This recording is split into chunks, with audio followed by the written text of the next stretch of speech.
بسم اللہ الرحمن الرحیم. Dear students of second year civics, آج ہم اپنا چوتھا لیکچر جو ہے وہ ڈاؤن لوڈ کرنے جا رہے ہیں.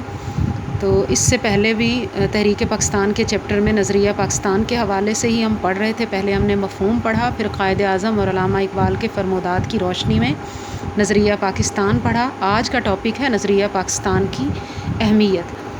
نظریہ پاکستان کی اہمیت میں بچوں سب سے پہلے آپ نے یہ ساری ہیڈنگز جو آپ کے سامنے میں نے 10 تک لکھی ہیں یہ آپ نے یاد کرنی ہے. نظریاتی بنیاد اس میں پہلے نمبر پہ ہے کہ نظریہ پاکستان جو ہے وہ قیام پاکستان کی نظریاتی بنیاد ہے. اسی نظریے کی بنیاد پر پاکستان وجود میں آیا.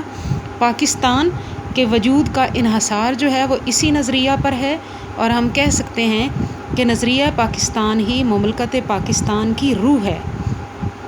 اسی کے تحفظ اور سالمیت، اسی کے ذریعے ہم اس کا تحفظ کر سکتے ہیں. پاکستان کا اس کی سالمیت ممکن ہے اگر ہم نظریہ پاکستان پر قائم رہتے ہیں. تو نظریہ پاکستان سے اگر ہم ہٹتے ہیں تو ہم نے دیکھا اسی روگردانی کرتے ہوئے جب 1971 میں 2 ٹکڑے ہوا پاکستان، تو اس سے روگردانی ہی ہوئی تھی نظریہ پاکستان سے. نظریہ جو ہے پاکستان کا یہ ہمیں بتاتا ہے کہ ہم نے اسلامی تعلیمات پر عمل کرنے کے لیے پاکستان حاصل کیا تھا، اور اسلام جو ہے اس کی بنیادی توحید ہے. ہم ایک خدا اور ایک رسول کے ماننے والے ہیں، اور اسی بنیاد پر جو کلمہ گو ہے وہ ایک ملت واحدہ کی لڑی میں پرو جاتا ہے اور وہ ایک ہو جاتا ہے چاہے اس کا رہن سہن کچھ بھی ہو. تو جب ہم نے اس سے روگردانی کی تو ہم دو لخت ہو گیا پاکستان، اور ہم مشرقی پاکستان سے محروم ہو گئے. آگے ہے کہ نظریہ پاکستان کی اہمیت جو ہے اس میں دوسرا نقطہ وحدت کی بنیاد ہے، ہمارے ایک ہونے کی بنیاد ہے. اس میں آپ بتائیں گے کہ پاکستان میں 4 صوبے ہیں. آپ دیکھیں چاروں صوبوں میں مختلف زبانیں بولنے والے لوگ رہتے ہیں، ان کی ثقافت بھی مختلف ہے، ان کا رہن سہن کا طریقہ بھی مختلف ہے، طرزۂ بود و باش بھی مختلف ہے. لیکن ان اختلافات کے باوجود تمام مسلمان جو ہیں وہ اسلام کی وجہ سے ایک ہیں. یہاں آپ اقبال کے وہ مشہور اشعار کوٹ کر سکتے ہیں، یہ فرسٹ ایئر میں آپ نے یاد بھی کر رکھے ہیں. اپنی ملت پر قیاس اقوام مغرب سے نہ کر، خاص ہے ترکیب میں قوم رسول ہاشمی. ان کی جمعیت کا ہے ملک و نسب پر انحصار، قوت مذہب سے مستحکم ہے جمعیت تیری. اب انگریز نے اور ہندو نے قائد اعظم کی چلائی گئی تحریک پاکستان کی راہ میں بہت روڑے اٹکائے، لیکن قائد اعظم اسلام کے تحفظ کے لیے اور مسلمانوں کے حقوق کے تحفظ کے لیے سینہ سپر ہو گئے تھے. اور انہوں نے 1939 میں عوام سے خطاب کرتے ہوئے فرمایا تھا، ہندوؤں تمہاری تعداد زیادہ ہوا کرے، تم ترقی یافتہ ہو، تمہاری معیشت مستحکم سہی، اور تم سمجھتے ہو کہ سروں کی گنتی سے آخری فیصلے ہوتے ہیں، یہ سب غلط ہے. میں تمہیں بتا دوں کہ ہماری روح کو تم تباہ نہیں کر سکتے، تم اس تہذیب کو مٹا نہیں سکتے جو ہمیں ورثے میں ملی، اور ہمارا ایمان زندہ ہے اور ہمیشہ زندہ رہے گا. بے شک تم ہمیں مغلوب کرو، ہم پر ستم ڈھاؤ اور ہم سے بدترین سلوک روا رکھو، لیکن ہم نے پختہ فیصلہ کر لیا ہے کہ اگر مرنا ہے تو لڑتے لڑتے مر جائیں گے. اس کے بعد اگلی ہیڈنگ آپ لکھیں گے مثالی فلاحی ریاست کا قیام. اس میں بھی آپ نے ایک فرمان قائد آپ کے سلیبس میں چونکہ شامل ہے تو اس کے بارے میں آپ کو شارٹ آنسر بھی آ سکتا ہے. سب سے پہلے آپ بتائیں گے کہ مثالی فلاحی ریاست کے قیام سے کیا مراد ہے کہ نظریہ پاکستان پر عمل کرتے ہوئے ہی ہم مثالی فلاحی ریاست حاصل کر سکتے ہیں اور اس کو قائم کر سکتے ہیں.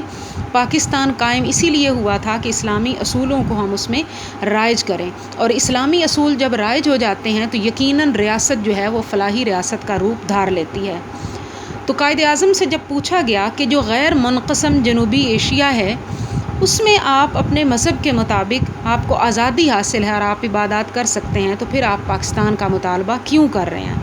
تو اس کے جواب میں انہوں نے فرمایا تھا، بھائی چارہ، مساوات اور انسان دوستی ہمارے مذہب، ثقافت اور تہذیب کے بنیادی نکات ہیں.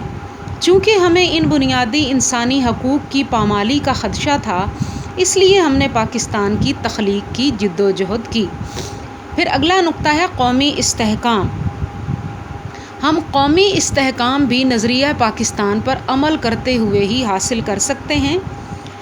فرقہ وارانہ، لسانی، علاقائی اور صوبائی تعصبات، یہ ساری چیزیں پاکستان کی دشمن ہیں اور ہمارے قومی استحکام اور یکجہتی کے لیے زہر ہیں۔ تو ان کی بے کنی اور ان تعصبات کو ختم کرنے کے لیے نظریہ پاکستان سے دلی وابستگی کو فروغ دینے کی اشد ضرورت ہے۔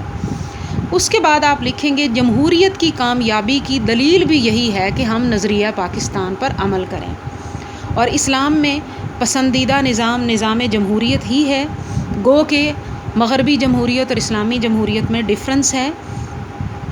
اگر پاکستان میں نظریہ پاکستان پر ہم پوری طرح سے عمل پیرا ہوتے ہیں تو رواداری، انصاف اور جمہوریت کی جڑیں مضبوط ہوں گی۔ نظریہ پاکستان اسلام میں ہی جمہوریت جو ہے وہ پنہاں ہے، جمہوری نظام حکومت جو ہے وہ اسلام کے قریب ترین نظام ہے، اور یہ ایک ستون کی حیثیت رکھتی ہے جمہوریت نظریہ اسلام میں۔ تو پاکستان میں سیاسی عمل اور جمہوری طور طریقوں پر عمل کر کے ہم ترقی کی منازل طے کر سکتے ہیں۔ قائد اعظم نے مارچ 1942 میں فرمایا تھا، ہمارے وجود کا احساس اسلام ہے، ہم ایک ہیں اور ہمیں ایک قوم کی حیثیت میں آگے بڑھنا ہے، یہی صورت ہے جس میں ہم پاکستان کو قائم رکھ سکتے ہیں۔ پھر آپ اگلا نقطہ لکھیں گے اسلامی ریاست۔ اب قائد اعظم نے دو ٹوک الفاظ میں یہ وضاحت کر دی تھی کہ پاکستان ایک مذہبی نہیں بلکہ اسلامی ریاست ہوگی۔ یہاں پہ میں آپ کو وضاحت کر دوں کہ اس سے مراد یہ ہے کہ چونکہ اسلامی ریاست جو ہے اس میں اقلیتوں کو بھی برابر کے حقوق دیے جاتے ہیں، تو ان کا کہنا تھا کہ یہاں غیر مسلم بھی مساوی حیثیت کے مالک ہوں گے، آزاد اور خوشگوار فضا میں سانس لے سکیں گے۔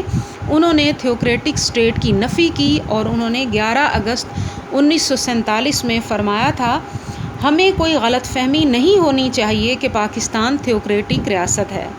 اسلام تمام عقائد کو برداشت کرنے کی قوت رکھتا ہے، لہٰذا ہم ان سب اقوام کا خیر مقدم کرتے ہیں جو پاکستان کی